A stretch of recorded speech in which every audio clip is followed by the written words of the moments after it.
Welcome. So, you're working with AI, and you've got this huge question looming over everything. Should we virtualize our AI workloads or not? It's a big deal. Today, we're going to get into the real nitty-gritty numbers of the performance trade-off. Let's jump right in. Okay, first, a quick but important heads up.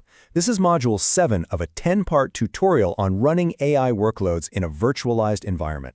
All of this is an overview based on a really comprehensive report by Virtualization Options LLC.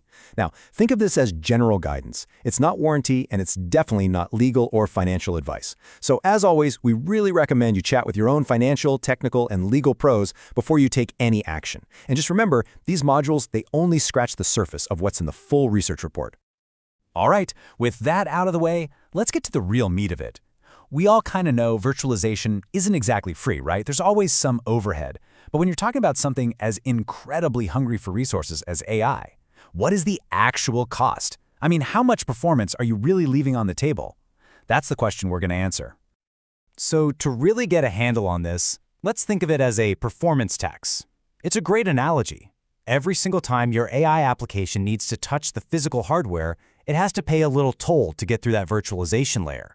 So let's break down what that tax is actually made of. So what is this overhead really? Well, at its core, it's just the performance hit you take because the hypervisor, that software layer that's running all your virtual machines, has to act as a middleman. It's sitting between your virtual machine and the physical hardware, managing access to everything: compute, memory, the network, all of it. And this is where it gets really eye-opening. Just look at this breakdown.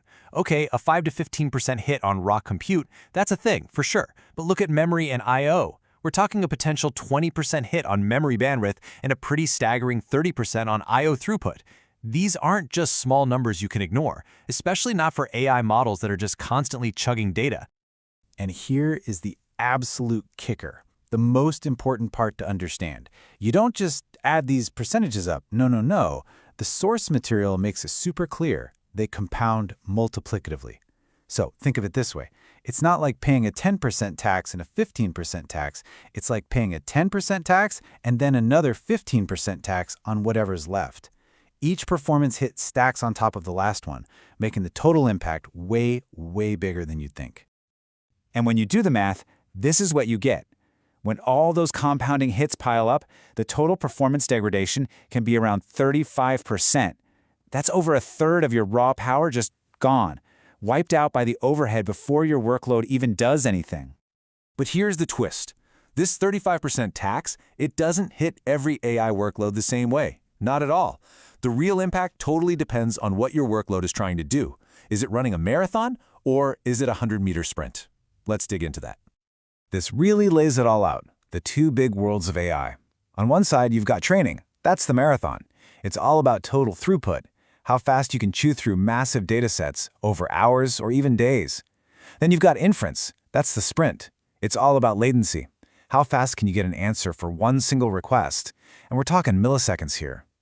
Understanding this difference is absolutely everything. You might think that in a marathon, a tiny delay doesn't matter, but it adds up.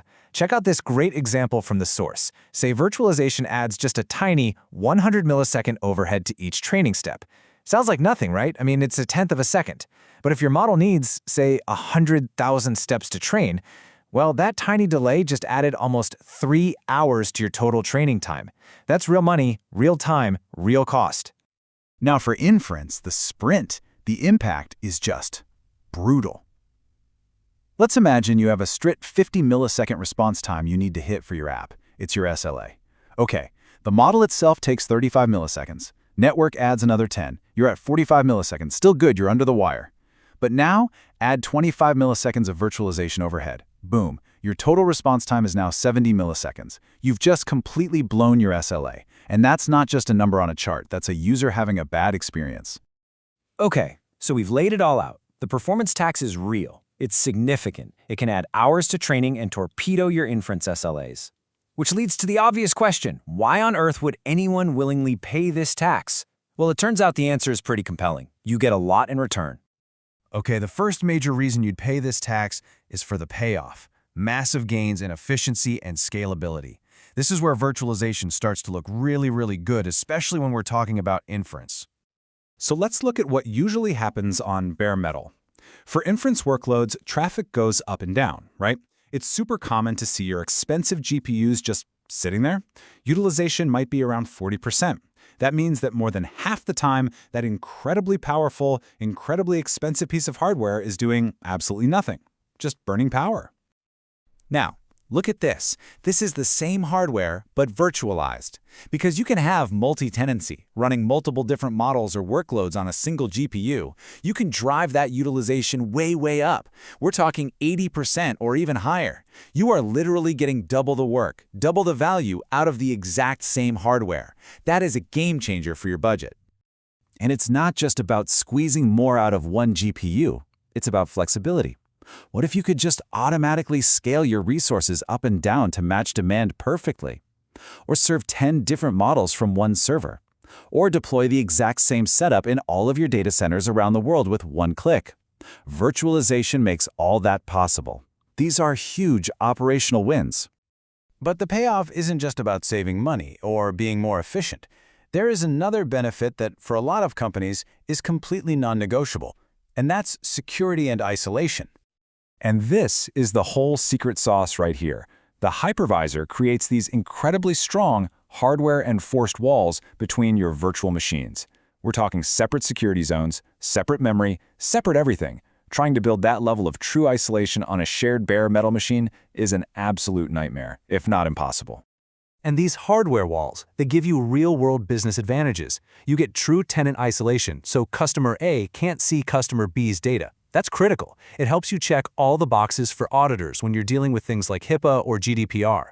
If one VM gets hacked, the blast radius is contained to just that one machine. And maybe most importantly, it protects your crown jewels, your actual model's intellectual property. For a lot of businesses, these guarantees alone are worth the performance hit. So when you put it all together, you can see this isn't about choosing a good technology or a bad one. That's the wrong way to look at it. This is a classic strategic trade-off. You're consciously deciding to trade some raw performance for massive gains in efficiency, flexibility, and security. I love this decision matrix from the report. It sums it all up perfectly. For AI training, where you just need every last drop of throughput, virtualization is probably a poor fit. For super fast real-time inference, like under 30 milliseconds, it's risky. You could blow your SLA. But for batch inference, or any inference job that can live with more than 50 milliseconds of latency, virtualization is an excellent fit. The benefits just massively outweigh the costs. And that brings us to the final question, the one you can take back to your own team.